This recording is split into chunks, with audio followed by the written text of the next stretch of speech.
Bueno, muy buenas tardes a todos y a todas. Bienvenidos al Instituto Patria. Mi nombre es Paula Salinas. Estoy hoy no reemplazando, porque es irreemplazable, pero como ustedes saben, la compañera Cristina Fernández de Kirchner el próximo sábado va a dar una conferencia magistral desde el Instituto Morena en México y nuestra compañera y coordinadora de la unidad pedagógica, Claudia Bernaza, la está acompañando en ese viaje. Así que por esta razón ella me pidió que hoy esté junto a ustedes. Así que le quiero agradecer mucho a toda la unidad pedagógica el apoyo y el acompañamiento, a Judith, a Mari, a Tati, Lau, los chicos que están en la entrada. Muchísimas gracias. Así que vamos a... Falta, se hacen eternos estos 2 minutos. Se hizo largo. El sábado vamos a estar aquí en el instituto acompañando a Cristina. Quienes quieran, digamos, ser parte de ese momento in situ, no olviden que tienen que enviar un mail a cursos.patria@gmail para poder estar registrados y poder ingresar. Eso es fundamental porque si no, no van a poder hacerlo. Otra cosa que quiero destacar es que ustedes saben que estos cursos y sus expositores no cobran absolutamente nada por ser parte de los mismos, así que siempre les agradecemos esta tarea y este compromiso militante para con nuestra formación y para con nuestra perspectiva fundamentalmente de Estado, porque bueno, este curso justamente lo está organizando la Comisión de Estado y Administración Pública del Instituto Patria, que coordina Pablo Guevara. Desde aquí ya lo están saludando a Guillermo Ruz, dice que tanto hizo por los entrerrianos, lo saluda Sergio del Canto, desde ARSAT durante la presidencia de Cristina y la gobernación de Uribarri, así que ya lo están saludando, dándole la bienvenida también los compañeros y compañeras que están acá en el chat. Buenísimo, Judith, buenísimo. Bueno, ahora sí, son las 18 horas y vamos a comenzar con la presentación de nuestros expositores. Tengo aquí a mi izquierda, ya lo mencionó recién Judith desde el Zoom, a Guillermo Ruz. Él fue vicepresidente de ARSAT durante el último mandato de Cristina Fernández de Kirchner, del 2011 al 2015, y durante el último gobierno nuestro, así que hasta diciembre ARSAT fue parte de su vida. Actualmente es secretario, director provincial de telecomunicaciones de la provincia de Buenos Aires. Y también nos acompaña en el extremo de la mesa Pedro Basesco, que es el actual presidente de Astilleros Río Santiago. Como ustedes saben, nosotros estuvimos en nuestros 2 primeros encuentros previo al receso de invierno analizando y aprendiendo fundamentalmente temas más teóricos y de estructura de Estado en relación a las empresas públicas. Así que vamos a comenzar hoy, junto con los compañeros, a que nos cuenten casos específicos de las mismas. Así que te cedo la palabra, Guillermo. Hay una presentación. Ahí, ahí. Ahí está. Bueno, muchas gracias por la invitación, por estar en esta charla. La idea es contar un poco, vamos a ser breves, digamos, ¿no? Con la presentación, tiene un conjunto de slides para contar rápidamente un poco un panorama de ARSAT y el contexto actual en el que se encuentra la empresa, diferenciando por ahí los distintos momentos políticos de nuestro país, los últimos años, desde la creación de la empresa y el enfoque que fue tomando esta compañía. Bueno, ahí tenemos una pequeña línea de tiempo. La empresa se crea en el año 2006 a través de un proyecto de ley que envía Néstor Kirchner al Congreso. Y ahí, como marca la cita de Cristina, obviamente ese proyecto no se aprueba por unanimidad. Eh, el peronismo fue el que aprobó este proyecto de ley, que obviamente fue aprobado, pero no con la totalidad de los votos de las dos cámaras. Eso ya para mostrar que la empresa de alguna manera nace con algún tipo de resistencia de lo que en ese momento era oposición. Pero fue creada por ley, ¿no? Y absorbe, a la creación de ARSAT, absorbe un operador satelital de capitales europeos que estaba radicado en la Argentina, Nahuelsat. Eh, Nahuelsat operaba un satélite, el Nahuel 1, ese satélite estaba llegando al fin de su vida útil y la empresa tenía que poner un segundo satélite en otra posición orbital de la Argentina y no podía cumplir con esa obligación. Entonces, eh, ponía en riesgo parte de la soberanía de nuestro país, que son las posiciones orbitales en la órbita geoestacionaria, para poder ubicar satélites y desde ahí dar servicios de telecomunicaciones. Eso es el motivo porque se impulsa este proyecto, se crea ARSAT mediante la ley y absorbe Nahuelsat. O sea, fue un proceso de estatización, pero a través de una absorción. ARSAT era una empresa de 60 personas, los que estaban en Nahuelsat, básicamente, que operaban un satélite, pero la empresa creció durante el gobierno de Néstor, lo que restaba del gobierno de Néstor y los dos mandatos de Cristina, creció notablemente. A través ahí hay dos decretos importantes, la creación del sistema satelital de televisión terrestre y el programa Argentina Conectada.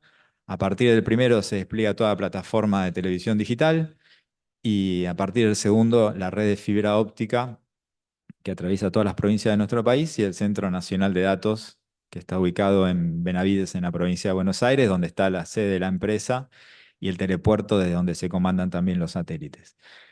Esas dos, esos dos proyectos son aproximadamente 2.000 millones de dólares de inversión. Perdón, y me olvidaba, cuando se crea la empresa, se empiezan a fabricar a través de INVAP los satélites ARSAT 1 y ARSAT 2 para poder ocupar estas dos posiciones orbitales que mencionábamos antes, con una inversión también de alrededor de 600 millones de dólares por los dos satélites.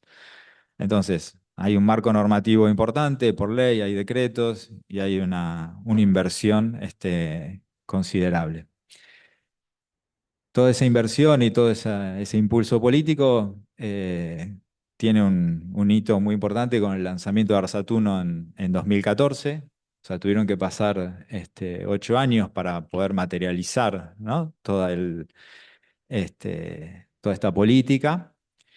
El satélite fue fabricado en Argentina por INVAP y lo que mencionábamos antes mientras conversábamos, eso posicionó a la Argentina como uno de los escasos países que puede fabricar este tipo de satélites, ¿no? Los satélites geoestacionarios. En 2015, un año después, se lanzó Stellar-Sat 2 y al momento del lanzamiento del satélite también le envió Cristina un nuevo proyecto de ley al Congreso para aprobar un plan de la empresa. Este plan de la empresa contemplaba el crecimiento de la flota ARSAT de 2 a 6 satélites y además el desarrollo de una plataforma nueva mucho más eficiente. La plataforma es, como decir, la base sobre la que se montan los distintos satélites que pueden tener características distintas para los servicios que van a brindar. Bueno, y por último, que lo vamos a ver después, en el año 2020 se lanza el Plan Conectar ya en el gobierno de Alberto Fernández. A ver si pasamos a la siguiente. Bueno, ahí con estos mapas quería por ahí dar una impresión gráfica de toda esa inversión, ¿no? Estamos hablando de una inversión de 3.000 millones de dólares, una empresa que pasa de tener 60 trabajadores a más de 800. Y ahí podemos ver, ¿no?, cómo toda esa infraestructura se despliega en el territorio a través de inversiones considerables. Tenemos los puntos, son las estaciones de televisión digital, las líneas es la traza de la red de fibra óptica, y después en la cobertura de la Argentina la parte satelital. ¿No? Por ahí es cuando vemos cómo toda esta inversión, cómo impacta en la vida de las personas que están en la Argentina, ¿no? Uno no contrata directo a ARSAT un servicio. No hay servicios que directamente esté vendiendo ARSAT para colocar en el hogar. Pero cuando sintonizamos la televisión digital abierta que cubre al 80% de la población, o cuando en las alrededor de 1000 localidades donde llega la red de fibra hay un proveedor de internet, una pyme, una cooperativa que puede dar internet en esa localidad, bueno, esa red local se conecta para poder dar internet a la red de fibra de ARSAT. Cuando vemos un canal, cuando vemos, no sé, para decir alguno, Crónica TV o muchos canales provinciales, se transmiten a través del ARSAT 1, después llegan a los cables y esos cables replican esas señales, pero en el medio, para llegar a un televisor, estuvo involucrado el satélite de ARSAT. Bueno, y después, eh, a ver, vamos a pasar a la siguiente, así no me piso. Bueno, durante el gobierno de Néstor, los dos gobiernos de Cristina, tuvimos un impulso muy grande, inversiones muy fuertes, se materializa todo eso en una infraestructura de comunicaciones muy importante, como vimos antes en los mapas. Em, Había algunos pendientes, la red de fibra todavía en algunas zonas se estaba terminando de desplegar, la plataforma de televisión digital terrestre tenía 90 y pico de estaciones, tenía pensado tener 120. Eh, ARSAT 3, el tercer satélite de la flota, estaba recién empezando a fabricarse, se había firmado el contrato con INVAP en 2015, entonces había mucho desplegado, pero también se estaba haciendo. Cuando llega el gobierno de Macri, toda esta inversión se frena, se reduce literalmente a cero, en el presupuesto aprobado por el Congreso lo reducen a nada. Eso obviamente tiene un impacto muy grande, se frena el despliegue de la TDA y que cobró bastante notoriedad, se suspende la fabricación de ARSAT 3. El tercer satélite de la flota que estaba pensado, a diferencia de los otros dos, que son satélites más de cobertura amplia, como vieron en los mapas, cubre todo el país. El satélite es pensado para Internet, ¿no? Para dar servicios de conectividad de Internet. Y a su vez también, en 2017, durante el gobierno de Macri, surge una polémica respecto a un intento de privatización de la empresa que se da a conocer eh, por los medios. Bueno, que obviamente no prosperó, pero bueno, hubo un intento de crear una nueva empresa para la parte satelital junto a una empresa privada. Pasamos al siguiente. Bueno, cuando volvemos al gobierno en 2020 se lanza el Plan Conectar, se retoma la inversión, eh, una inversión de 450 millones de dólares aproximadamente para refaccionar la infraestructura de TDA que había quedado deteriorada por ausencia de falta de mantenimiento en muchos casos. Se actualiza para darle más capacidad a la red de fibra y para ampliarla también en su extensión. Y se retoma el proyecto de ARSAT 3 con otro nombre, ARSAT Segunda Generación 1, un satélite similar, también pensado para dar banda ancha, pero basado sobre otra plataforma. A su vez, este satélite se empieza a fabricar ARSAT Segunda Generación 1 en 2020. La primera fecha de lanzamiento programada era para finales de 2023, eso se demoró un poco, y hasta tanto se contrató un satélite que se denomina ARSAT T1 de transitorio a la empresa CES, el satélite también tiene otro nombre, se llama CES-17, para hacer un sistema transitorio hacia el SG-1, para poder disponer sobre todo el territorio nacional de capacidad de banda ancha satelital, hasta tanto se tenga el satélite propio. Sobre ese satélite compraron capacidad empresas privadas que están ofreciendo el servicio en todo el territorio nacional, compitiendo entre otros con Starlink ahora. Eso lo vamos a ver un poquito en la otra. Y se dispararon una serie de políticas públicas como el programa Mi Pueblo Conectado con la Secretaría de Innovación Pública para llevar banda ancha a pueblos en distintos lugares de nuestro país que no tenían buena conectividad. Y ahí, como se ve en la foto, bueno, el proyecto se hizo junto al ejército argentino. Pasamos al siguiente.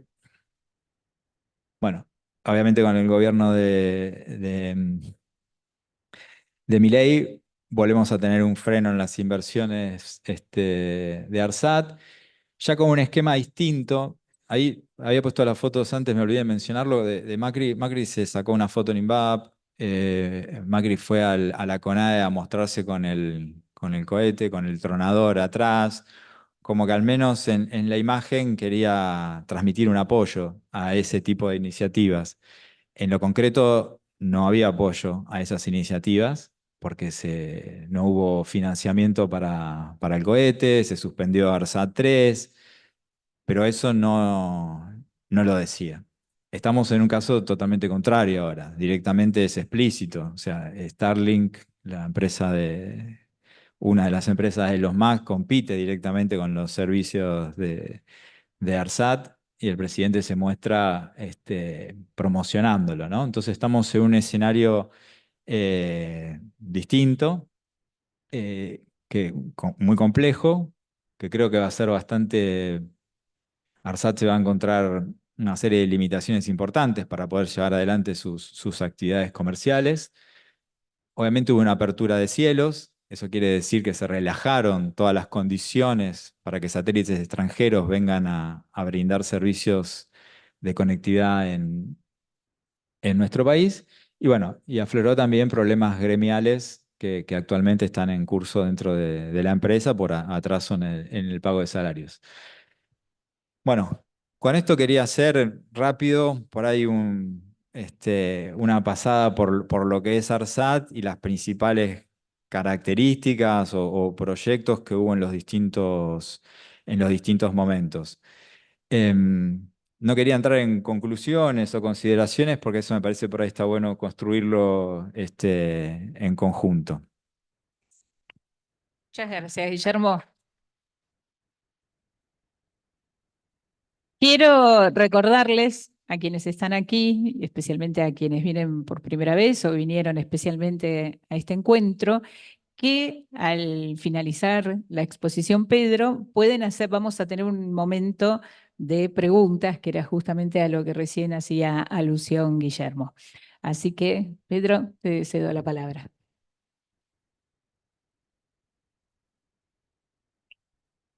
Bueno, gracias.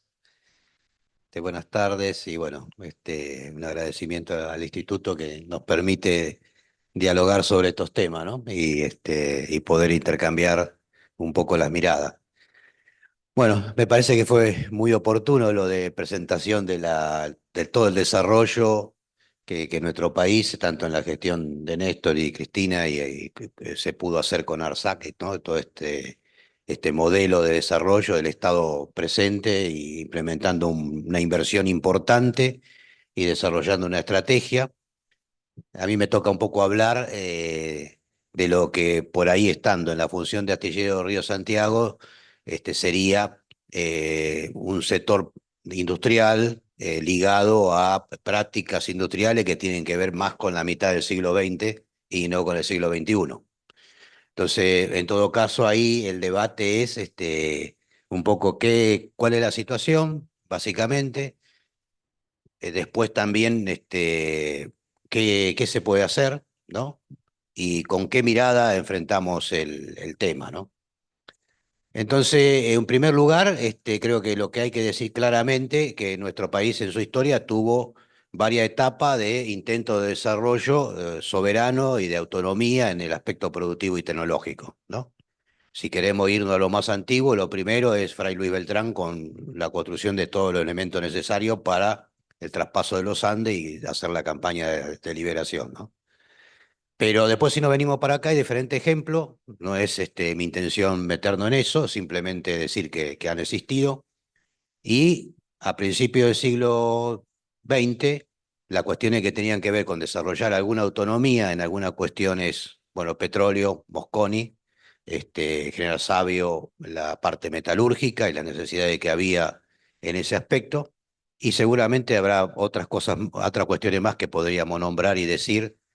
Y ahí pasamos a la otra etapa, que es ya más orgánica, en la cual el Estado Nacional tiene un planteo, tanto en la gestión del primer gobierno de Perón y el segundo, de desarrollo de autonomía y de soberanía en la cuestión productiva, en todos los aspectos, es integral, ¿no? Ahí aparece FADEA, aparece Astillero Río Santiago, aparecen químicas, o sea, hay toda una cantidad de empresas que hasta el día de hoy algunas perduran, otras no.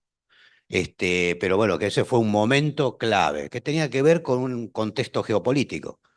O sea, la Argentina no haber intervenido en la Primera y Segunda Guerra Mundial quedaba al margen de la provisión de tecnología y de repuesto en el medio de esa contienda. O sea, no, ninguno de los bandos estaba dispuesto a ceder parte de su material que necesitaba para un país que no estaba interviniendo, ¿no? Eso llevó a esa gestión a ser clave y determinante, inclusive hasta dónde se ubican las empresas, hasta dónde están ubicadas físicamente y siempre aparece atrás la cuestión que tiene que ver con una cuestión de defensa de la soberanía, ¿no? Pero lo más importante es la autonomía tecnológica. Yo diferencio los dos conceptos, me parece que es importante, no es lo mismo. Esta situación yo creo que se estiró en nuestro país, producto de nuestro desarrollo, hasta la etapa de la década del 60, casi al principio del 70, el punto culminante, podríamos decir, es el desarrollo de un sector de tecnología de más de punta hacia fin de la década del 70, para ponerlo en el contexto, digamos, global. Pero si ahí si nos paramos y tomo como ejemplo el astillero Río Santiago, o más que el astillero Río Santiago, la industria naval argentina, llega a un punto, a un cuello de botella, fines de la década del 70. O sea, la Argentina tenía astilleros públicos que se ocupaban de atender la demanda de los armadores públicos o grandes, era ELMA, era la flota de YPF, era la propuesta que era necesario para la defensa o la seguridad, o sea, la Armada, la Prefectura, y el sector privado se encargaba más del sector de la pesca y exportaba, ¿no? El sector privado construyó, uno de los astilleros construyó, por ejemplo, uno de los buques que hoy todavía se usa para las investigaciones científicas en el CONICET. Tiene dos que están funcionando con problemas. Uno es de origen alemán y el otro fue construido por un astillero privado en el país. Eso ya llevó en ese momento que ese cuello de botella llevó a una situación en la cual las empresas públicas apelaban para poder cumplir con los contratos y los convenios que tenían en el momento de necesidad a la incorporación de personal transitorio para poder cumplir con esa expectativa. Y cumplían con el objetivo. Pero obviamente, si vos no cuidás la productividad o la parte económica, estás en un problema de fondo. O sea, resolvés la parte del momento, pero no resolvés la mirada estratégica del desarrollo productivo. El sector privado pasó exactamente igual. Y el problema ahí, ¿qué hacía el sector empresario? Incrementaba el nivel de explotación, la necesidad de las horas extras, no otorgar los francos para cumplir con los contratos. Eso también llevaba al incremento de los accidentes. Ustedes si miran el grado de conflictividad en el sector de construcciones navales en esa década y también de desaparecido es muy grande, es muy superior a la media de los otros sectores productivos. Y hay una explicación ahí, ¿no?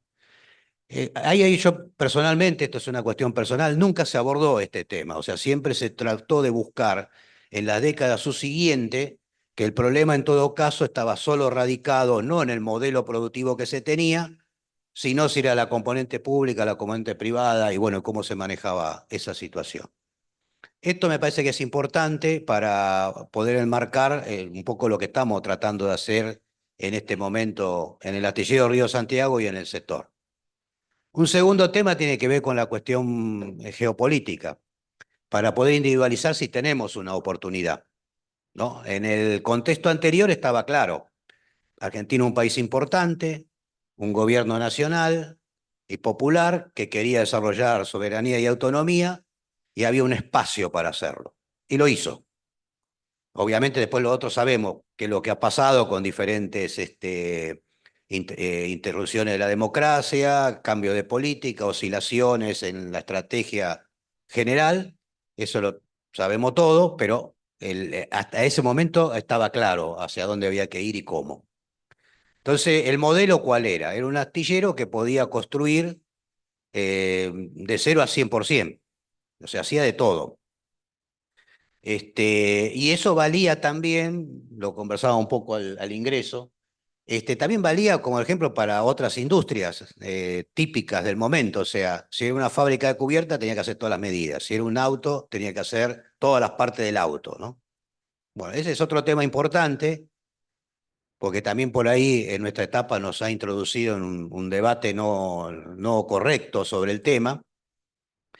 Y el tercero, cuando hablo de la cuestión geopolítica, tiene que ver con en qué situación está la Argentina en el contexto internacional, ¿no? Y si, por ejemplo, hablamos de lo que es la construcción en navales, la Argentina hasta principio del siglo XX estaba en el medio de la logística naval. O sea, los tráficos navales iban por el Cabo de Horno, Buena Esperanza. El canal de Suez se iba recién terminando de instalar, lo mismo el canal de Panamá. Entonces, a partir de ahí empieza a estar la Argentina en un extremo y estar al margen de lo que era la logística naval. Si no, estaba en la mitad. Esa también explica algunas cosas del desarrollo de Argentina a fin del siglo XIX y principio del XX.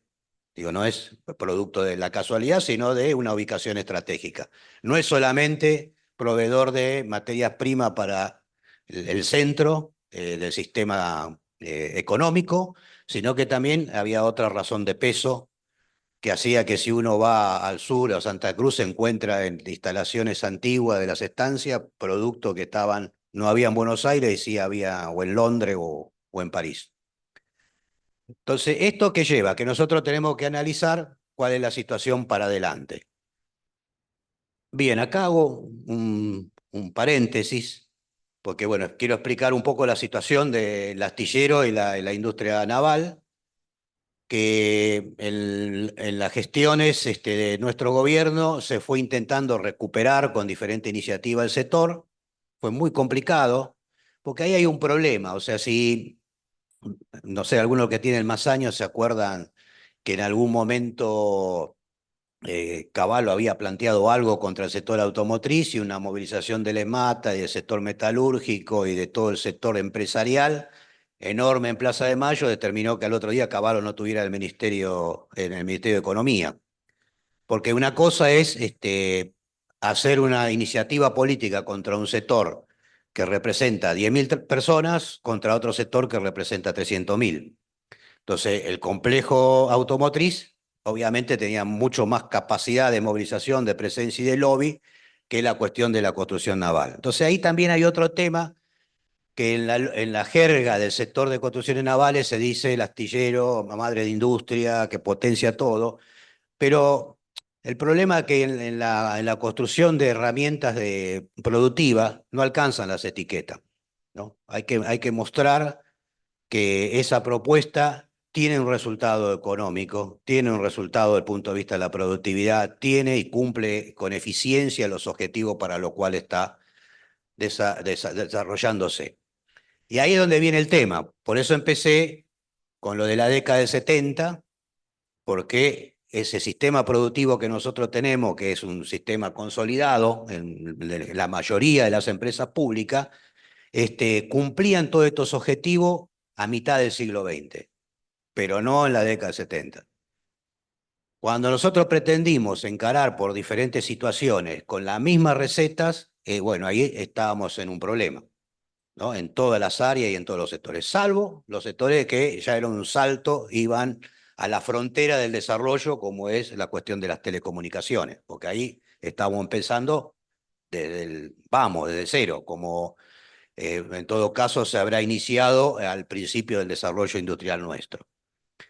Entonces, lo que nos encontramos es con una industria que tiene cierto grado de obsolencia en los equipos en general, que eso no quiere decir nada. O sea, que los equipos sean más antiguos, menos productivos, no significa que no se pueda sacarle rendimiento. O sea, hay que tener claro para qué. Y después lo otro, que obviamente no había una estrategia general para todas estas áreas, porque hay prioridades, o sea, había que salir de donde estábamos, empezar a crecer el empleo, mejorar la distribución y atender cada una de estas particularidades era todo un tema.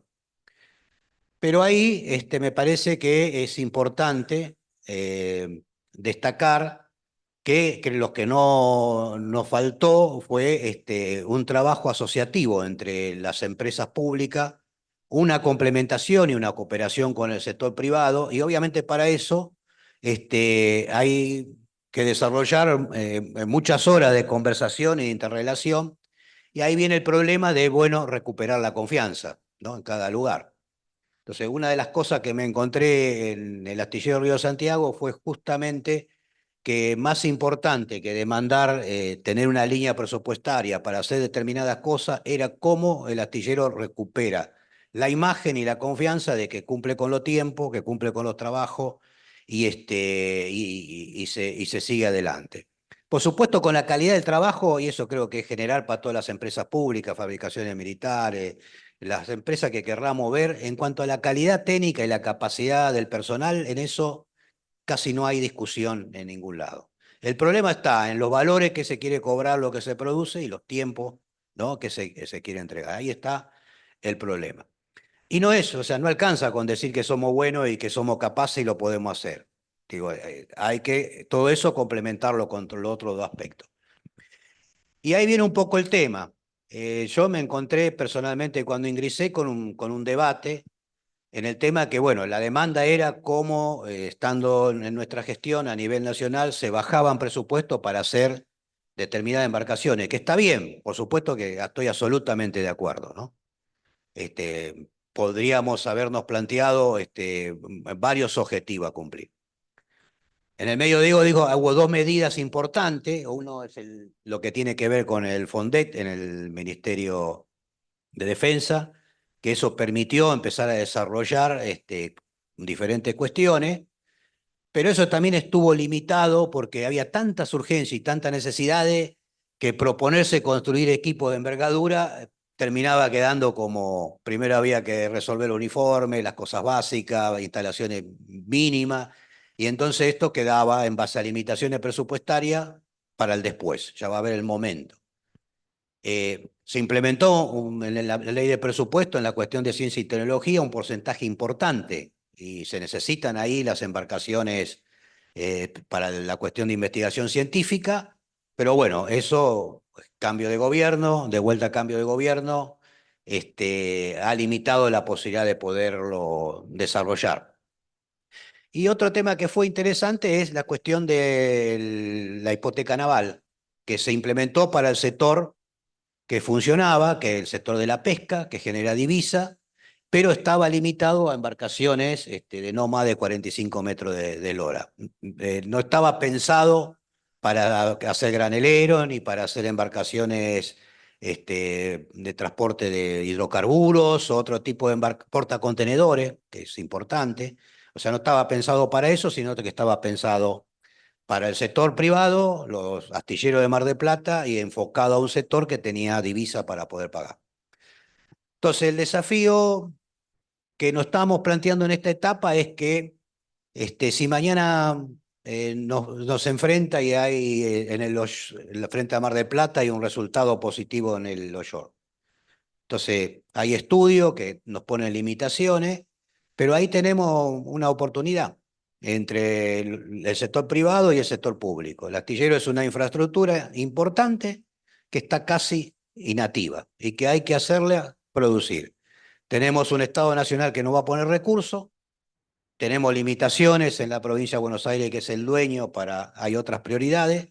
Entonces, bueno, acá está el tema de buscar otras alternativas. Entonces, una es reorientar, y esto que es para astillero vale para el resto del sistema de empresas públicas, que la mayoría está orientada a la defensa, reorientar la capacidad productiva a otras áreas, no solo lo que tiene que estar ligado a la defensa, y fundamentalmente a la exportación. Entonces, me parece que ese es un poco lo que estamos trabajando día a día y vamos interrelacionando como en diferentes sectores para poder ofrecer esa oportunidad. Segundo, eso complementado con el sector privado. O sea, plantear la mirada no solamente del astillero Río Santiago, o no solamente el astillero Río Santiago en un acuerdo con Tandanor, que nos permitió en la gestión anterior tener un acuerdo que permitió que hoy el astillero Río Santiago haya entregado las embarcaciones de la Armada de entrenamiento, o haya terminado las compuertas y seguramente en un par de semanas está yendo a Puerto General Belgrano. O sea, esas cuestiones que es terminar un ciclo, terminar lo que estaba pendiente y tener las instalaciones preparadas para el futuro. Eso lo permitió fundamentalmente el trabajo cooperativo, ¿no? Entre los dos astilleros públicos, trabajar en conjunto. Entonces, un poco el desafío es cómo pensamos conseguir un mayor grado de colaboración, y en eso se está trabajando con otros actores, con otra interrelación. Estamos pensando que hay que hacer la segunda vida a las turbinas de Yacyretá y de Salto Grande y del complejo que está en el Comahue. Y eso es reparación por ahí de una parte o pieza, es mucho trabajo. Ahora, bueno, hay que conseguir la interrelación con los entes binacionales, con los sistemas que están atendiendo esa demanda. Y de alguna manera también darle garantía, por eso el tema de la confianza es importante, que se van a cumplir con los tiempos, ¿no? Con los trabajos. Eso es un mecanismo. Ofrecerle al sector privado de la pesca que construye buque con la hipoteca naval, que bueno, que también se puede construir buques más grandes de 45 metros cuadrados. Los poteros, los langostineros tienen 80, 90 metros.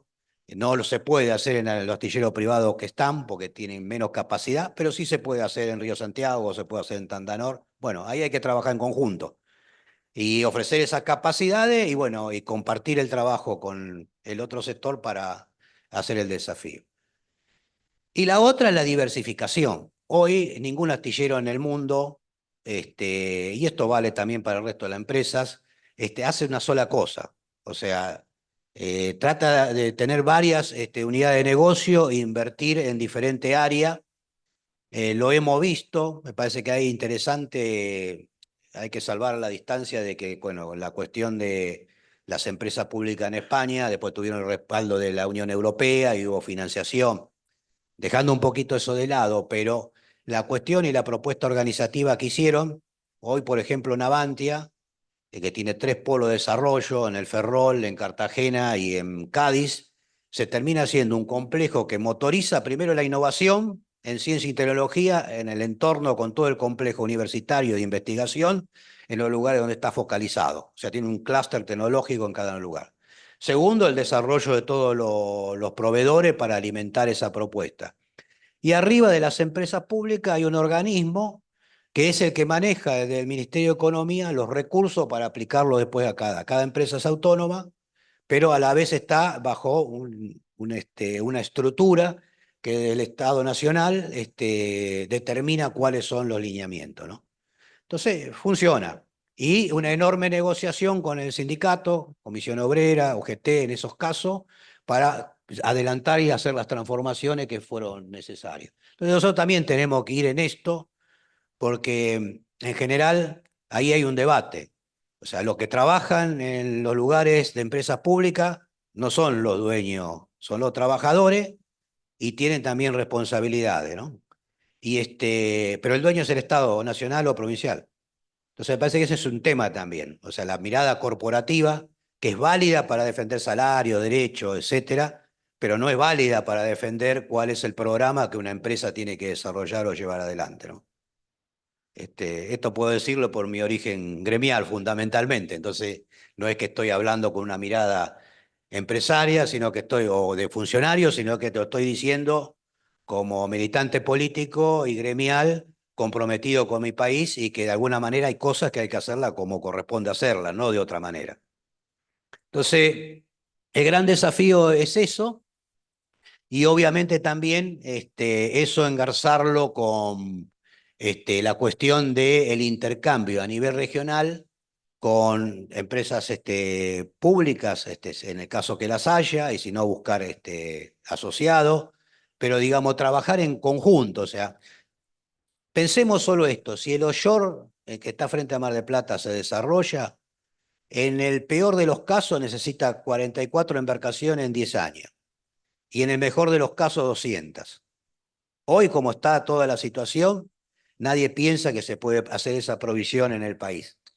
Pero a la vez, por justamente las empresas públicas que tenemos y el parque industrial que hay, existe la infraestructura para hacerlo. Entonces ahí hay que vencer un mito que da vuelta, a la vez comprometer a Albatores a que, y este es un debate con por ejemplo, el clúster de Mar del Plata, ¿no? El clúster energético. Si solamente pensás en la lógica de Mar del Plata y en proveer servicio, y obviamente puede ser un excelente negocio ese desarrollo para el que vende matafuego, el que entrega comida, el que hace la asistencia de salud, el que saca la basura, el que provee los servicios, bueno, o el que trae de afuera algunos barquitos y hace todos los suministros. Pero es un buen negocio para un grupo, para una ciudad, para un individuo. Ahora, si hacemos 50 barcos o 150, es un beneficio para todo el país. Es más, si hacemos 200, es un beneficio para la patria grande, porque podemos pensar en Uruguay, podemos pensar en Paraguay, en Chile, podemos tener una estrategia que no está solo pensado en el tema de Argentina. Así que un poco es esto, y también pensar que si hay que hablar de industria 4.0, digitalización y todo ese tipo de cosas, hay que sacarle algunos mitos que están dando vuelta y hay que llevar a que sea una industria 4.0 lo que hay, y se puede hacer, y se debe hacer. Recién ahí es el desarrollo de qué salto en inversión en tecnología uno hace. Se decide en función del negocio que aparece enfrente, no al revés. Salvo cuando uno ya tiene una decisión política del Estado Nacional y está el presupuesto y hace un salto a una frontera tecnológica que es absolutamente necesario hacerlo y como también se hizo en otra etapa. Pero en lo que son industria madura, el mecanismo es esto, es que las instalaciones estén ordenadas, limpias, que el mantenimiento, que la infraestructura, que la gestión esté ordenada, que se cumpla con los objetivos que tiene que tener una empresa, trabajar en forma asociativa con las otras empresas públicas y complementaria con el sector privado, y ahí se puede empezar a armar toda una cantidad de propuestas que puede ser interesante y que después, bueno, si de alguna manera entramos en la parte de diálogo, alguna podemos plantear. Gracias.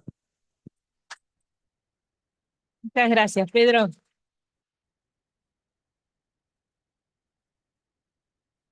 Bueno, ahora los invito y las invito a quienes quieran acercarse aquí al frente si tienen preguntas. ¿Hay alguien aquí en la sala?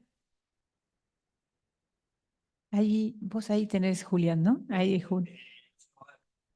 Sí, por eso los invito a acercarse. Sí, compañero, acérquese. No, no, no, aquí, si es posible, así te ven los compañeros y las compañeras que están en el Zoom en distintos puntos del país.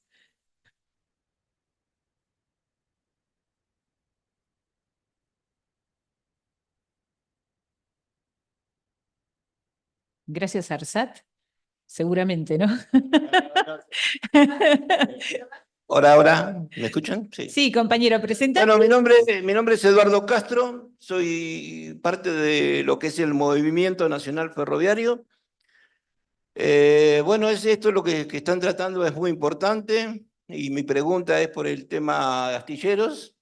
Quisiera saber cuáles son los proyectos, las propuestas.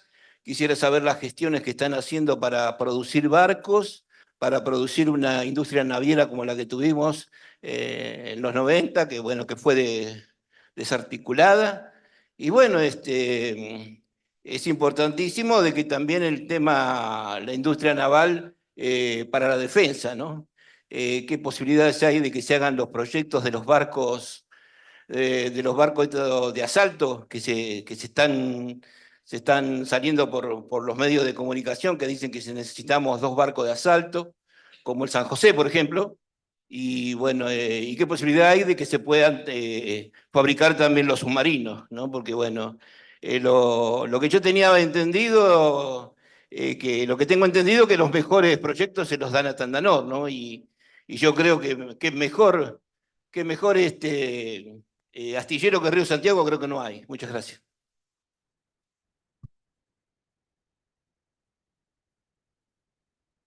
Varias cosas puso, pero a ver, primero, bueno, parto por la parte del final. Yo no estoy absolutamente convencido de que no hay futuro si no se trabaja de manera asociativa entre el astillero público, en este caso Tandanor y Río Santiago, y también con la infraestructura privada.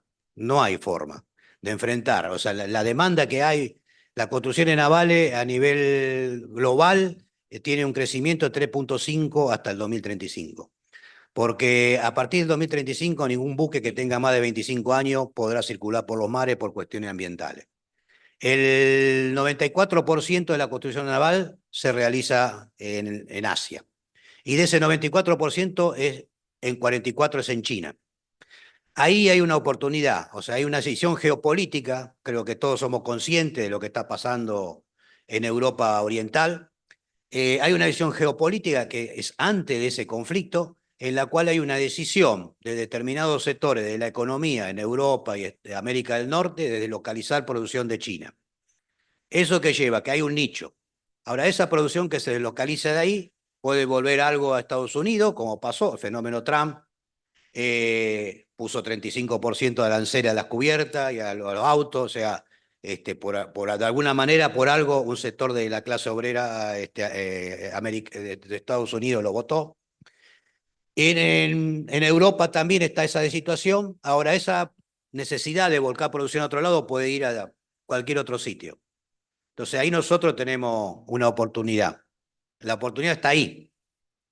Si nosotros, con un gobierno que no quiere invertir absolutamente nada en la empresa pública, que está despidiendo personal, que quiere desmantelar, si hablamos de nuestro gobierno, que hay prioridades en cuanto a vencer el hambre, sacar de la marginalidad a la gente, construir opciones en salud, en educación, y el eje nuestro es ver cómo demandamos el presupuesto para una defensa del siglo XX, bueno, estamos en un problema. Entonces, ¿el objetivo cuál es? Necesitamos que las empresas públicas funcionen, que trabajen, que generen ingresos y que a partir de esos ingresos, las utilidades de esa empresa, a utilizarlo para mejorar las inversiones productivas, mejorar la productividad y que estén en condiciones a atender esa demanda que viene para los futuros años. O sea, hay que tener una mirada estratégica. Entonces, y la única forma de hacerlo es en forma colaborativa. Yo me pasé en la gestión del astillero el primer año y medio fundamentalmente debatiendo con los gerentes y el sindicato que no había que perder tiempo en cuestiones que era si le daban a Tandanor o Astillero de Santiago, porque en definitiva era muy poco también lo que le dieron. La utilidad de Tandanor en su balance tienen que ver más con los puentes que le dio la cuestión sobre el sistema ferroviario que construcciones navales. Muy poca. Esta es la verdad. Entonces, hay muchas ganas de hacer cosas, hay muchas necesidades, pero tomar la decisión para hacer eso es un problema para cualquier gobierno. Ciencia y tecnología necesita 2 buques. O sea, tenemos el offshore, YPF tiene que contratar el buque para hacer la exploración geológica o la ambiental, son 12 millones de dólares al mes. Ahora no hacemos el buque. Si tenemos el buque, por ahí eso, bueno, hay que pensar en eso. El INIDET tiene la necesidad de uno, abrió una licitación y salió en un portal de Vigo que se iba a hacer en Galicia. Bueno, ahí nos asociamos con un astillero Río Santiago, con un privado, con SPI, y nos presentamos en la licitación. Ahí rompimos el paradigma, porque creo que a nadie se le ocurría ver cómo vamos a ir juntos con una empresa privada. Bueno, era necesario. Y nos presentamos, bueno, se paró la licitación, pero no salió para afuera. Ahora hay que dar la batalla para que se haga acá y entonces está en oportunidad. Después, por ejemplo, hay en la zona posibilidades, hay un proyecto minero en Mato Grosso del Sur, que era de Vale, que hoy lo tiene el Grupo Batista, que es el grupo más grande en Brasil. Necesitan 400 barcazas y 60 remolcadores. La primera tanda la están trayendo de Turquía, las barcazas, por costo, y de Corea los remolcadores. Bueno, estamos tratando de dialogar, no es fácil. Pero también, si nosotros pensamos y mañana vienen y me dicen hay que hacer en el astillero Río Santiago 100 barcazas, nuestra capacidad de procesamiento y conformado de chapa son 400 toneladas mensuales de diseño. Y hay que recuperar la capacidad de mantenimiento del tema. Están los pisos rotos, hay que arreglar los pisos, pues si no hay accidente. Entonces, al año son 4.800, son 5.000. Cada barcaza tiene 400 toneladas. ¿Cuántos años vamos a tardar para hacer si nos piden 100? Entonces, la única forma que yo le encuentro es juntamos la cabeza a todos, a Tandanor, a los astilleros privados, vamos a buscar metalúrgica. Si llega a venir un contrato de esa naturaleza, es eso lo que tenemos que hacer. Y en ese esquema también, o sea, estamos averiguando una licitación que tiene que hacer Petrobras en su empresa subsidiaria, que era lo que era Superflota antes, ellos la tienen hoy, Transpetro. Tienen un plan de construir 5 embarcaciones de petróleo, ahora la licitación salió por 5. Bueno, estamos averiguando. Ahora, vos ves el pliego le da tantos puntos a favor que no entramos. Tendremos que ver cómo políticamente hacemos las gestiones para que si se satura la capacidad de producción de los astilleros brasileros, podamos entrar. Estamos en el caso de la LICA, que es el tema de entrenamiento para la Armada, que este año están los cadetes educando, y eso es importantísimo. Primero, porque se le entregó a los cadetes 2 embarcaciones para su entrenamiento con ingeniería local, con construcción local y algún grado de provisión de equipamiento local. El puente, una empresa privada en Tandil que armó el puente y la composición. Estamos haciendo todo eso, pero también cada una de estas cosas es un paradigma diferente a lo que están acostumbrados los gerentes de las empresas, los trabajadores, los funcionarios, la organización sindical. Necesitamos abrir la cabeza y prepararnos para este desafío. El desafío es enorme. En otro momento, en otro contexto, por eso saqué la situación geopolítica, Primera y Segunda Guerra Mundial, porque hubo una decisión, hubo una mirada hacia largo plazo y nosotros necesitamos construir ahora es eso. Y la infraestructura que tiene la Argentina de empresa pública es diamante, que no se está usando. Ahora, si se quiere usar ese diamante con la misma herramienta del siglo XX, no vamos a llegar a ningún lado. Entonces, el gran debate es cómo esa infraestructura que está ahí la utilizamos con esa mirada hacia el futuro. Y oportunidades, no tengan ninguna duda, hay cientos. Ahora, el multipropósito la Armada lo va a construir si tiene el presupuesto. Hoy no lo tiene. Tenemos firmado un contrato para construir un dique para Ushuaia. Bueno, está firmado, está todo aprobado. El depósito no lo hicieron. Digo, ¿cómo hago para pedir un crédito en la provincia con todas las necesidades que hay? Si no entró la plata del anticipo para comprar, que está todo comprometido, está de acuerdo y está firmado. O sea, no, digo, hay que empezar a buscar otra alternativa. Entonces, el otro objetivo, y para eso se va a la feria, es ofrecer en la feria el astillero como subcontratista.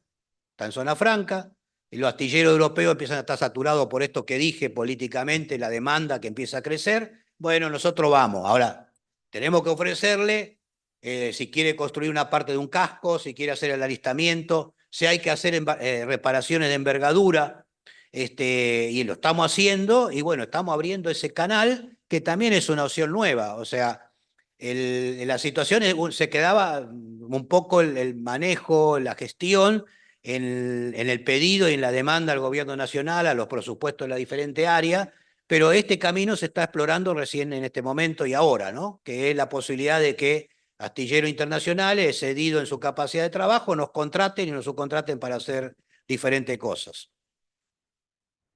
Buenísimo, muchas gracias, muy claro. ¿Alguien más se quiere acercar? Sí, compañero, acérquese. Si se quiere ir preparando el próximo, así ya está aquí, adelante. Un poquito más, ¿está bien acá? Ahí está. Ahí estamos. Hola. ¿Se escucha? Perfecto. Bien. Bueno, mi nombre es Ramiro Díaz y soy de Loma de Zamora, jubilado ya, militante de toda la vida. Y el hecho de que hago estos cursos es porque para discutir de otra manera en el barrio y demás y no tratar la política como si fuera un Boca River. No, es algo que le escuché muchas veces decir a Cristina en algunos de sus discursos. Bueno, primero quería decir algo para el astillero, que yo soy de Loma de Zamora, y en el segundo gobierno de Cristina, sobre el final, se instalaron 4 bombas en la desembocadura del Arroyo del Rey, que tira el agua al Matanza, porque el Arroyo del Rey está más bajo que Gol, y tengo entendido que la repararon ustedes. Son unas bombas de 20 metros de altura, 40.000 litros por segundo. Y el único lugar que lo podían hacer en el astillero Río Santiago. Eso es lo que me contaron. Y bueno, quería agradecerle por eso, más que nada. Y la pregunta principal es, ¿qué pasa con Internet que cuesta tanto, es tan cara y que nunca se pudo hacer una Internet nacional? Siempre está en manos privadas, por lo menos en el ámbito del AMBA y demás, ¿no? Nos cuesta tanto pagar y que para ver, inclusive para el Zoom hay que pagar, está en manos de Cablevisión o Telecentro, esas 2 empresas y alguna otra más por ahí. Y quería saber por qué no se puede hacer algo más popular o más que llegue más a la gente. Y como otra pregunta más, hay un cable que es curiosidad, esto es simple curiosidad, que veo en internet y todo, que es un cable de fibra que desemboca o acopla acá, que dicen que es interoceánico en Punta Indio. No sé si eso existe y qué sentido tiene y qué función cumple. Eso es. El famoso cable de las toninas. Los tuiteros siempre tenemos miedo que se corten. Siempre se anda diciendo en Twitter que no se corte el cable de las toninas, Guillermo. Bueno, a ver, respecto a los servicios de telecomunicaciones, eh, podemos por ahí ver el planteo que hiciste de separarlo por servicio, ¿no? En cuanto a los audiovisuales, a lo que sería está la televisión digital abierta, ¿no? La propuesta en ese sentido de acercar una base gratuita a toda la población fue la televisión digital abierta, que no buscaba competir directamente con un cable, que era una oferta de una cantidad de canales, sería ser de 70, 100 canales, sino garantizar que el que no puede acceder a esos servicios tenga una televisión abierta de calidad. La TDA estuvo basada en eso y pasó, en el mejor de los casos, de haber 4 o 5 canales analógicos a haber 30 canales digitales, ¿no? También con la posibilidad de inserción de los canales provinciales en esas estaciones, digamos, una grilla nacional y la inserción local de las canales nacionales. En ese sentido quedó pendiente el despliegue de la parte satelital de eso en lo que refiere al acceso de los kits, ¿no? Las antenas como las de DirecTV, pero de la televisión digital abierta. Ese fue un pendiente de siempre. Después, en cuanto a Internet, la, la alternativa fue a ver, la Red Federal de Fibra Óptica buscó desplegar una red de dar alta capacidad de transmisión de datos en todo nuestro país de forma homogénea. El mercado donde desplegaba esas redes, donde tenías negocio. Fuera del negocio, eventualmente lo tenía que hacer por exigencia regulatoria. Esa exigencia regulatoria no estaba. La decisión de nuestro gobierno no fue hacerlo por exigencia regulatoria, sino desplegarlo a través de ARSAT, a través del programa Argentina Conectada, para que sobre esa red se genere competencia. les decía anteriormente que la red de fibra llega más o menos a más de 1000 localidades, en más de 1000 atraviesa, pasando en general por la ruta, ¿no? Por la cercanía de la localidad, más de 1000 localidades, y tiene 900 clientes que son pymes cooperativas que dan servicios de Internet. En muchos lugares había un solo prestador que era monopólico. En general, las empresas grandes eran los proveedores locales minoristas, y si alguien quería también dar servicio en la localidad, también eran el proveedor mayorista, lo cual generaba algún inconveniente, porque no le iba a vender a muy buen precio a su propia competencia.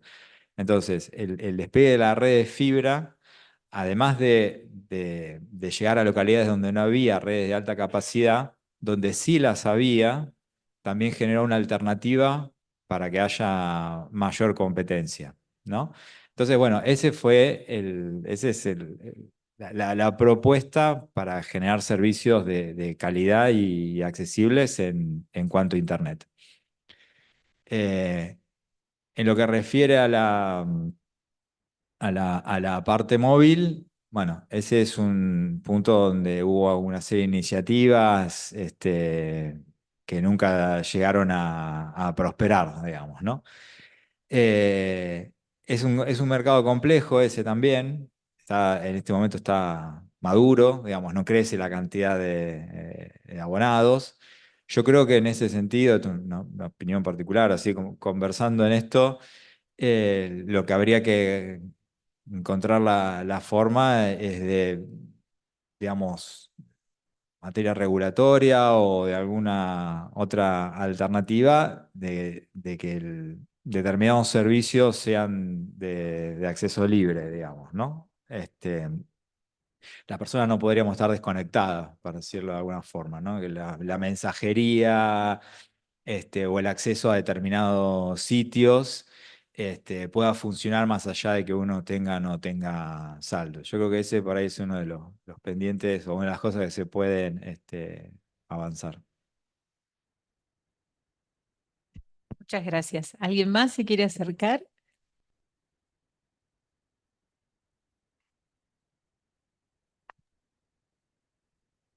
Paula, después acá tenemos Buenas también tardes. algunas preguntitas. Sí, Judith, ¿me decías? Después, cuando vos lo consideres, tenemos algunas preguntitas también que me dejaron acá del Zoom. Buenísimo. Ahora, después de esta pregunta, te cedemos la palabra. Si no sé si eventualmente hay alguna pregunta más, me avisan, pero si no, te cedo la palabra. Lo mío es muy rápido. Bueno, mi nombre es Tulio, pertenezco a FETIA y al sindicato CEPJANA. Y simplemente son dos preguntas muy simples. Primero le quería preguntar a Pedro si hay algún proyecto de exportación a nivel latinoamericano con respecto al astillero. Y con respecto a ARSAT, a ver, un tema histórico, que lo que mostraba ya, arrancaste con 60 empleados, llegaron 850, vino el parate de Macri. ¿Qué pasó con los empleados en el parate de Macri? Solamente eso.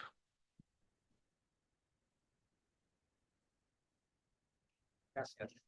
No, con la pregunta tuya, Tulio, creo que enumeré algunas opciones de exportación hacia los astilleros europeos que tienen necesidades y prestarle. Después también planteé lo de la cuestión de los complejos mineros en Mato Grosso del Sur. Hay otras cosas más. Paraguay necesita 60 barcazas, para cereales, para minerales, para una celulosa grande que se está instalando. Tenemos un proyecto también que por ahí en los próximos días aparece, por lo menos desarrollar la ingeniería de un granelero adecuado para como es nuestro sistema de navegación troncal, para que pueda atender los puertos fluviales con nuestro litoral marítimo. O sea que eso, bueno, ya va a haber el momento de anunciarlo, por lo menos la ingeniería va a estar, habrá que ver quién lo financia. Y así hay otras opciones, o sea, presentarnos en todas las propuestas junto con el sector privado, en cualquier licitación que haya en la región y que podamos aparecer como competitivo, hacerlo. O sea, eh, abrir las alternativas y no quedarnos solamente en pensar en la demanda local, ¿no? Bueno, ahí, a ver, durante el periodo de Macri, la planta de ARSAT de trabajadores no disminuyó. Si bien hubo despidos, no fueron masivos, hubo algunos al principio de la gestión, los cargos gerenciales y algunos trabajadores también al inicio del mandato. Después creció la planta de la empresa, a pesar de que hubo un freno en las inversiones, ¿no? Lo cual puede parecer un poco contradictorio. Eh, de todas formas, por ahí importante mencionar también cuando los proyectos se frenan, cuando la calidad del trabajo cae. En general, las personas calificadas tienden a querer salir, digamos, ¿no? Encima, en los últimos años, algo que estaba más enfocado en el sector informático, donde había mucha rotación por el crecimiento que tenía y las personas pasaban poco tiempo en los trabajos, empezó a ampliarse a otros sectores, particularmente la parte de telecomunicaciones y lo espacial. En lo espacial, antes de nuestro país, si no estabas en la CONAG o en ARSAT, no había mucho lugar para trabajar y hacerlo afuera implicaba emigrar, digamos, ¿no? Este es un escenario distinto, digamos, ¿no? Hay empresas locales que están en lo espacial, unas cuantas. Se puede trabajar de forma remota, hacia afuera. Entonces empezó a haber una salida importante de gente muy calificada también del sector espacial, que eso no pasaba, digamos, ¿no? Entonces, cuando se frena la actividad, más allá de despidos o más allá de los salarios, también repercute en ese aspecto. Buenísimo. Sí, compañero, la última pregunta aquí y ya después escuchamos las preguntas de los compañeros que están conectados. Allí. Eduardo Moyano, soy trabajador de las telecomunicaciones, principalmente soy empleado de Telefónica, pero en cierta manera también estamos al tanto del tema del conflicto de ARSAT, la única empresa pública de telecomunicaciones que existe en este momento después de la privatización de los 90. Privatización que llevó al supuesto monopolio estatal, que no es tal, porque 6 provincias no eran prestado el servicio por empresa estatal, 6 provincias eran por empresa privada, la Compañía Argentina de Teléfonos, que era de propiedad de Ericsson de Suecia, con lo cual en todo el país no había monopolio estatal. Lo que había la interconexión a la red nacional, que sí la manejaba Antel, pero el servicio que se prestaba en esas 6 provincias era de una empresa privada, que no tenía, a pesar de los discursos, la eficiencia que tenía, o la eficiencia, no llegaba a tener la eficiencia de Entel.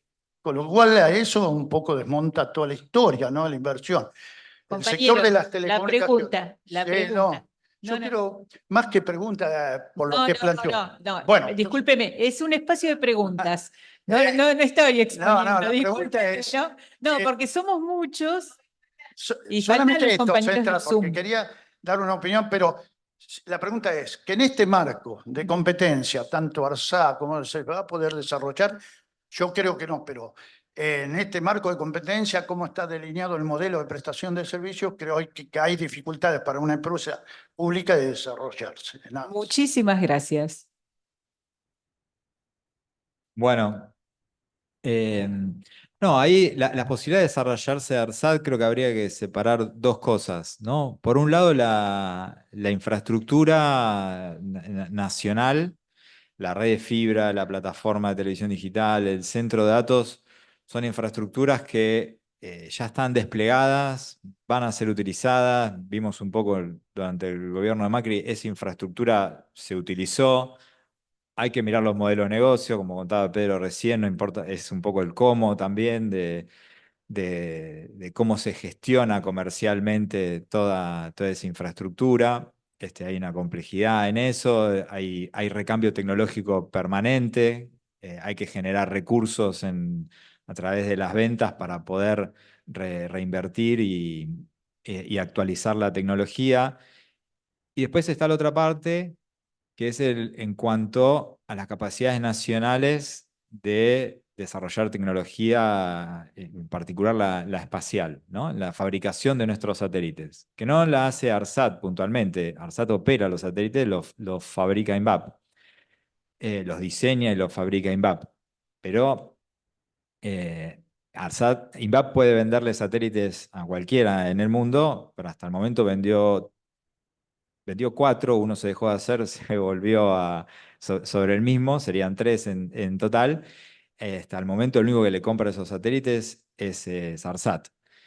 Entonces, y suele pasar en los países que en el caso de, podemos decir, Israel, India, que tienen capacidad de desarrollar su tecnología, se la venden a los propios conglomerados estatales de sus países, ¿no? Distintos son las empresas globalizadas de Estados Unidos, o con base en Estados Unidos, base en Europa. Incluso al mismo sentido sería incluso Rusia, China, que fabrican una cantidad importante de tecnología espacial, no solo satélites, sus exportaciones son escasas, digamos, ¿no? Entonces son los propios países los que compran, y son sus estructuras estatales, obviamente, las que compran satélites a sus capacidades de diseño y fabricación. Entonces, ahí está la parte de ARSAT como demandante de satélites a INVAP. Nosotros concebíamos, y eso está en el primer plan satelital geoestacionario que se aprueba por ley en el año 2015, ampliar la flota ARSAT y pensar un ARSAT que no solamente da servicios hacia dentro del país, sino que compite con operadores globales y da servicios por fuera de la Argentina. Es obviamente principalmente, no solamente para generar ingresos por servicios, que obviamente es importante, sino también para traccionar la parte de fabricación de satélites. Esa es la parte, me entiendo, más compleja. No solo la complejidad de la fabricación de los satélites, sino de tener un operador que comercialmente pueda desplegarse en el mundo sobre tecnología argentina, o con un componente muy importante nacional.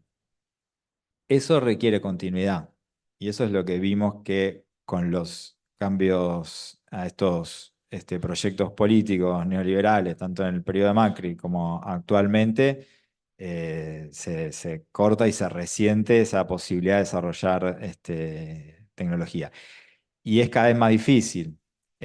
Ahora estamos viendo justamente un despegar de la industria espacial, no solamente por Starlink, sino también porque junto a Starlink se están desarrollando otras constelaciones similares, una en Canadá, con el operador Telesat de Canadá, con Amazon. Hay un conjunto más también de este tipo de constelaciones que vuelven cada vez más difícil insertarse en esos mercados tan competitivos, globales, con tecnología nacional. Ya es difícil decir que si hay continuidad va a resultar exitoso. Ahora, si no la hay, si cada vez que tenemos un cambio se frenan los proyectos, bueno, va a ser realmente, sería una epopeya poder competir a nivel internacional, y esa parte sí de ARSAT y en conjunto con INVAP, en ese contexto se resiente mucho. Muchas gracias. Judith, te cedo la palabra. Bien, gracias. Aprovecho para recordarles a todos, Paula, que todas las opiniones y aportes la pueden realizar en el foro. Siempre los invitamos a que participen en el foro. Acá leemos concretamente las preguntas para los expositores. Y en breve la compañera Cristina Catano va a abrir un foro para que puedan hacer aportes y opiniones sobre estos temas. Bien, vamos con Pedro. ¿Sí, Pedro? Precisamente cuando vos hacías referencia a esta vinculación pública-privada, la compañera Viviana pregunta, si este gobierno desea desarmar el Estado, ¿cómo se puede encontrar socios privados o de los bilaterales que a su vez persuadan ellos a este gobierno de no destruir estas empresas o de privatizarlas? Esa es una de las preguntas. ¿Querés que continúe o te las voy diciendo de a una? Vayamos contestando una a una, me parece que es más Bárbaro. claro.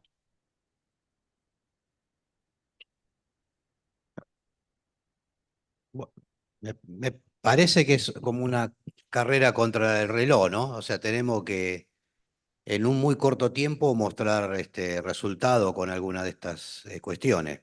Es la única forma, porque tenemos un gobierno que evidentemente si dice que está dentro del Estado para destruir el Estado y que no cree en nada de lo público y que nos deja fuera de todo, o sea, que no cree en el país, que no cree en la Argentina, no cree que podamos tener desarrollo autónomo, ¿no? Y soberanía. Entonces es muy difícil, o sea, esto es un esfuerzo que con los actores que están comprometidos con esta cuestión, básicamente creo que se centra en soberanía y autonomía, ¿no? Que están comprometidos con esto y ahí no importa si es público, si es privado, si piensa de determinada manera u otra. No creo que hay que buscar los nichos para generar la alianza estratégica interna que permita llevar adelante. Entonces, por ejemplo, el astillero, si yo llevo adelante algo con la gente de SPI, que lo estamos haciendo, o sea, estamos haciendo trabajo para SPI, un privado, y eso significa un ingreso, una facturación para Astillero Río Santiago.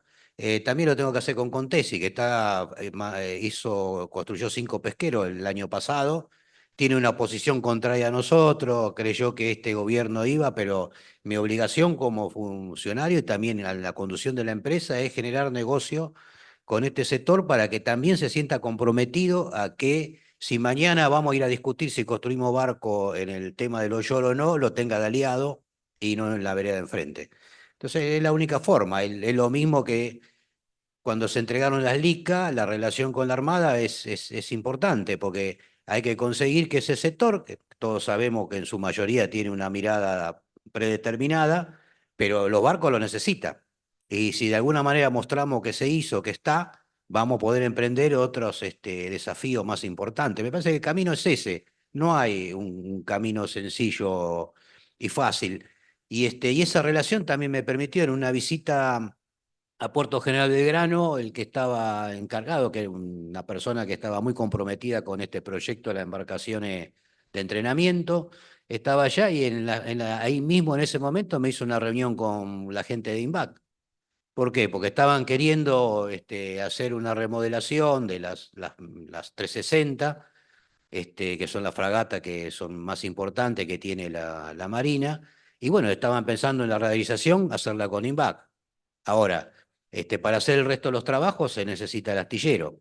Y ahí también hay que romper la desconfianza, o sea, la desconfianza interna, ¿no? Porque en la reunión encontré un ingeniero que había estado para otra empresa privada, que no tiene sentido nombrar, trabajando en el astillero Río Santiago y la imagen que tenía era deplorable. Entonces, es cambiarle el pensamiento a esa persona para que tenga una actitud colaborativa y dentro de INVAT, que está juntando en papel, podamos trabajar en conjunto y después producir los radares de calidad y desarrollarlo y al costo adecuado, ¿no? Porque si después queremos que eso se utilice, porque una de las discusiones con los propia línea de gerencia dentro del astillero era, bueno, venimos con el paquete de ingeniería de un astillero internacional, los buques certificados y probados, que nos provean todo el equipo y no busquemos demasiados proveedores locales porque es caro o no pueden hacerlo o hay que generar escala, ¿no? Y bueno, ese es justamente el trabajo de la gestión, cómo revertimos eso. Entonces tenemos una mesa de proveedores y tenemos una relación con el INTI. Bueno, tenemos que construir un piso de proveedores para este tipo de tecnología. O sea, si certifica para el sector naval, para aeroespacial, para las telecomunicaciones, para el petróleo, y bueno, también tiene las condiciones para considerarlo que está certificado para construcciones navales. Entonces, en eso tenemos que buscar también una lógica de cómo, porque sin certificaciones es imposible, ¿no? Más en la parte, todo lo que tiene que ver con la nueva tecnología. Entonces ahí también hay que abrir la cabeza y prepararse con los recursos que tenemos para dar respuesta a esos temas, ¿no? Muchas gracias, Pedro. Sí, Sí, seguimos con Pedro, seguimos con Pedro. ¿En qué estado se encuentra el proyecto para la construcción de los barcos de prefectura? ¿El canal de Magdalena hubiera sido un buen disparador para el desarrollo? Bueno, dos cosas. La licitación está en camino, o sea, se abrieron los pliegos, sé que hay oferta y por ahora creo que como es un tema muy delicado y se entenderá, no puedo decir más nada, ¿no? El tiempo son 90 días, 28 de septiembre la fecha, así que bueno, después de ese día hablaremos. El otro tema que es sumamente importante, bueno, tuvimos también un debate, tema Magdalena, pero también el sistema de navegación troncal, ¿no? La cuestión de la concesión es un tema que realmente nos debería preocupar, ¿no? 30 años funcionó el sistema, atravesó diferentes gobiernos, y en el momento que había que haber abierto una posibilidad distinta, quedamos entrampados en una discusión donde la Bolsa de Comercio de Rosario, que debería dedicarse a ver cómo mejora el negocio para los productores agrícolas con la Bolsa de Comercio de Santos, y en ese caso que Chicago tenga que depender de los precios que se fijen en América del Sur, que es donde se producen los cereales, en vez de hacer ese trabajo, que es el trabajo de ellos, debería ser el trabajo de ellos para beneficiar hacia donde está orientado deberían hacer su trabajo, claramente, y no opinar sobre la cuestión del sistema de navegación. El sistema de navegación tiene un sistema, un punto de equilibrio económico que estaba bien cuando empezó y se hizo en ese momento, ¿no? No estoy discutiendo la cuestión de la privatización, no. Estoy diciendo que cuando se resolvió la cuestión tarifaria, en ese momento era válido porque el tráfico llegaba hasta Buenos Aires. 30 años después, el tráfico llega hasta Rosario. Entonces, las tarifas no pueden ser las mismas. Los barcos han cambiado, han crecido. Las determinantes de los canales no pueden ser lo mismo. Varias cuestiones. Y a la vez, que con una licitación tan importante y que son periodos tan largos, obviamente debería haber en la licitación el condicionante de que se tienen que construir las dragas en el país con apalancamiento financiero real, que no hay que buscarlo a ningún lado. AGP, un año solo que administró ese sistema, generó un superávit, una diferencia a favor de 30 millones de dólares. Piensa en 30 millones de dólares por 30 años lo que se pudiera haber hecho. Mejorar las condiciones ambientales, los accesos a los puertos secundarios, hacer las embarcaciones. Entonces me parece que también en este tema hay que conversar esta cosa. Y obviamente el canal Magdalena, de Belgrano para acá, la gestión de Cristina, ahora Axel. El canal Magdalena es la unificación de nuestro país, ¿no? Es como lo de las redes de fibra óptica distribuida por todo el país, o la línea de transmisión de 132 megas, Choel, Puerto Madryn, o sea, unificó algo que estaba separado. Magdalena es lo mismo, unifica nuestro litoral marítimo con el fluvial. O sea, ya solo eso lo justifica. Las cuestiones tecnológicas, hasta una cuestión de seguridad. Todos vieron lo que pasó en el canal de Suez, cuando uno de esos buques grandes de Belgrano quedó ahí atorado. Bueno, nosotros no podemos depender del ingreso, y ojo, yo en esto tengo nada contra el puerto de Montevideo, tienen derecho a desarrollar todo lo que puedan, no tenemos por qué ponernos mal si el vecino está mejor, digo, eso me parece no es una política adecuada, quejarse y criticar que el otro hace las cosas mejor o con más ganas. Ahora, el Magdalena nos daría que la probabilidad de oturamiento del sistema junto con el Punta Indio bajaría casi a cero. Y hoy nosotros estamos en riesgo de que si un buque obtura el Punta Indio, entran 4.500 buques en el sistema. O sea, llega a pasar algo de eso, se para toda la salida o ingreso de mercadería de nuestro país. No solo de nuestro país, sino también lo que se exporta de nuestro país, más lo que se exporta del sur de Brasil, de Paraguay, de Bolivia. O sea, es un tema y hay que tomarlo en serio y no se puede solamente tener en cuenta de un actor que aparte no es el indicado para hablar del tema. Entonces, en ese caso, esto engarzado con el Magdalena, bueno, permitiría entonces sí empezar a abrir un debate sobre la necesaria interconectividad de volver a recuperar, o privado o público, una línea de cabotaje nacional o regional. Hay que estar abierto a la cabeza por ahí, tiene que ser regional, pero hay que hacerlo, ¿no? Judith, la próxima Sí. pregunta. Gracias, Pedro. Vamos con algunas preguntas para Guillermo, ¿sí? Guillermo, por lo dicho se entiende que tanto los satélites como la fibra óptica siguen en manos del Estado, o sea, de ARSAT. ¿La ley Bases abre el riesgo a la privatización de esto? Esto es una pregunta que nos hace Sergio y también a modo general sobre la ley Bases, Paola. Bueno, a ver, entiendo que inicialmente estaba planificado, o sea, venía pensado que se privatice ARSAT. Tanto en el primer proyecto de ley como en el segundo se sacó la privatización de ARSAT. Entonces, creo que en este momento no está contemplado. Ahora, la empresa, en su ley de creación de 2006, incluso contempla la posibilidad de ingreso de capital privado eh, dentro de las acciones de la compañía, pero no con la posibilidad de tener el control ni que eso sea mayoritario. Entonces, eh, después creo que también sería interesante pensar qué posibilidades concretas podría llegar a tener ARSAT de ser privatizada a un valor razonable, digamos, ¿no? Con toda la inversión que tuvo la empresa y si hay interés del sector privado, ya sea nacional, internacional, de tener control de ARSAT.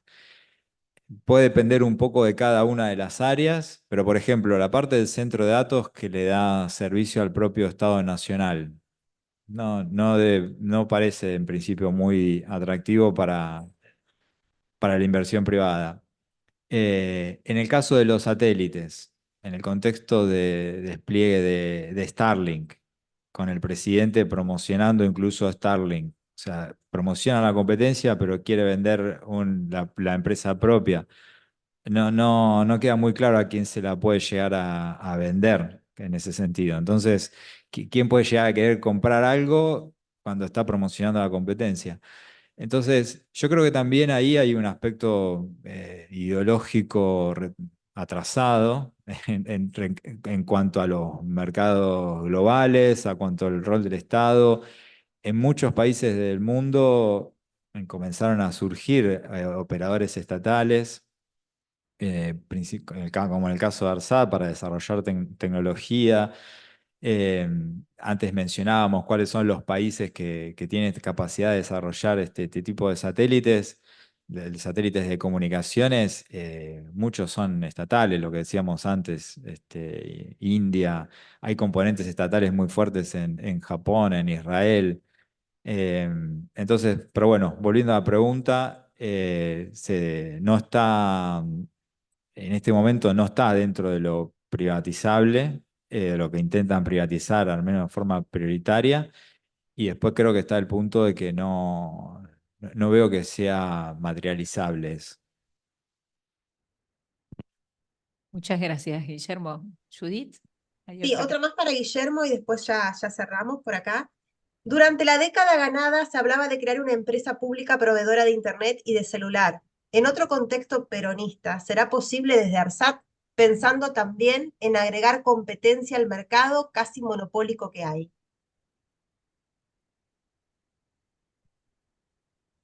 Bueno, a ver, yo creo que en este sentido las redes de telecomunicaciones son complejas en cuanto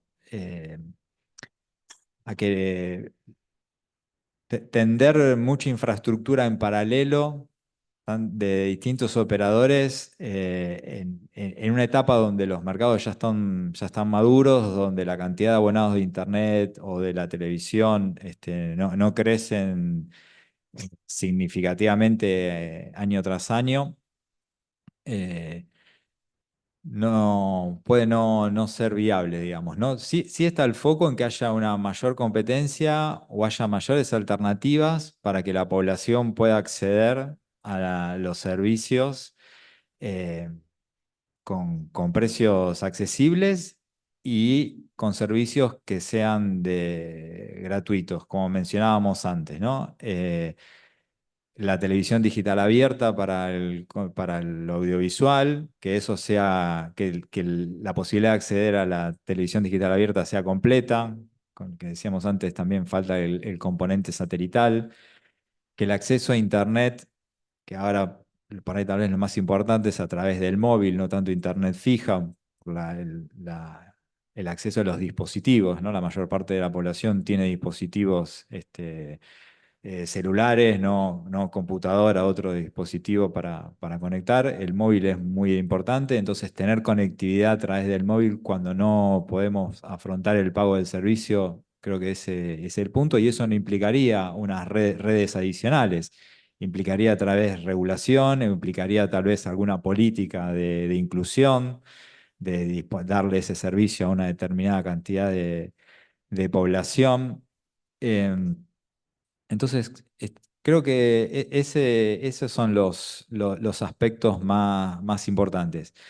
Y la promoción de la competencia en muchos lugares es importante. Como mencionábamos antes, la red de fibra y por ahí la expansión de esa red de fibra tendría que poder permitir el surgimiento de aún más proveedores de Internet para que haya una mayor competencia. Muchas gracias. ¿Estamos entonces por el Zoom, Judith? Estamos. Buenísimo. Muchas gracias a los compañeros y compañeras. Aquí teníamos una pregunta más. Un compañero se quiere acercar.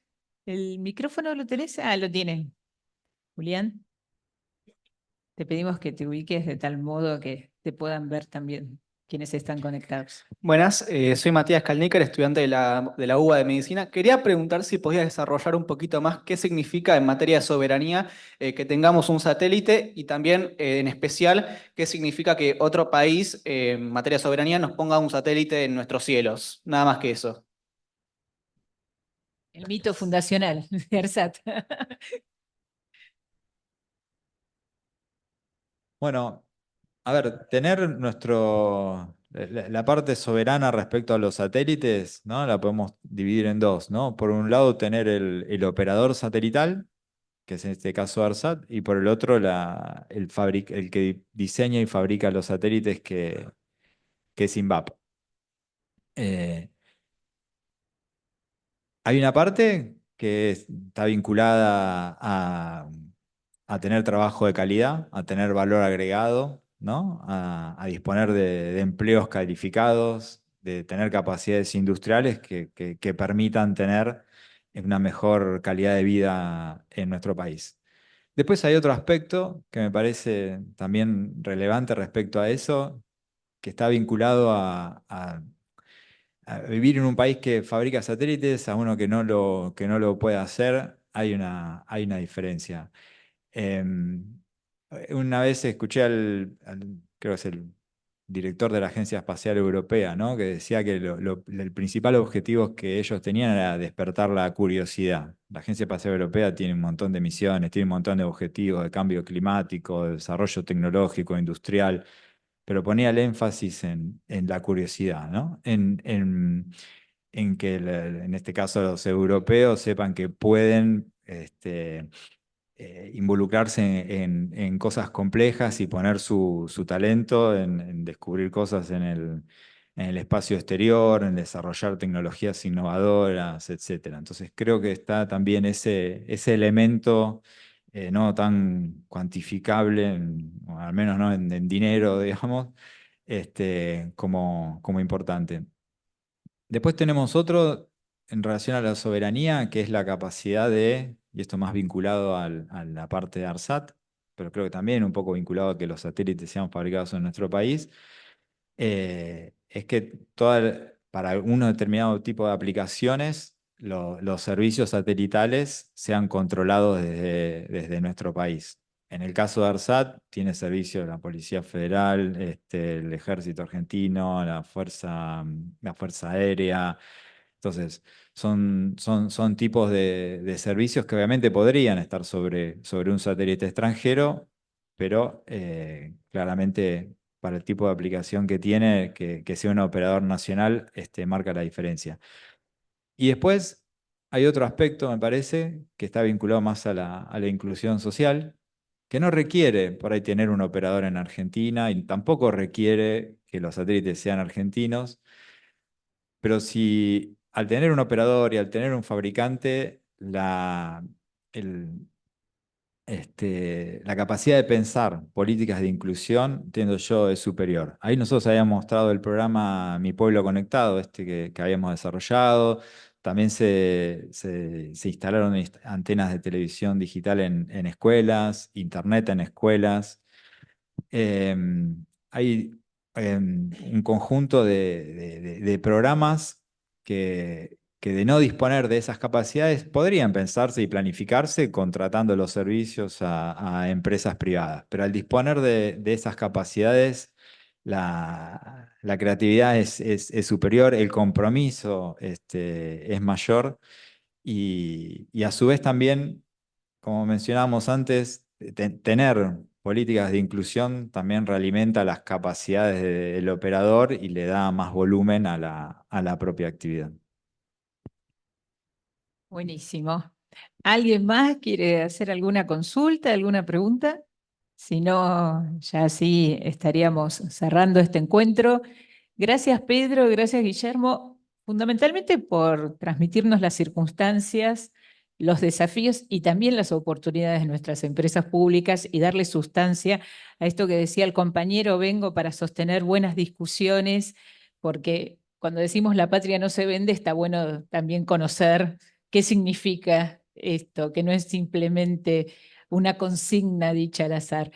Y a todos y a todas ustedes, tanto en el Zoom como aquí en el Instituto Patria, bueno, obviamente nos vemos el sábado, tenemos cita de honor con nuestra presidenta honoraria del Instituto Patria desde México y hasta el sábado. Muchas gracias.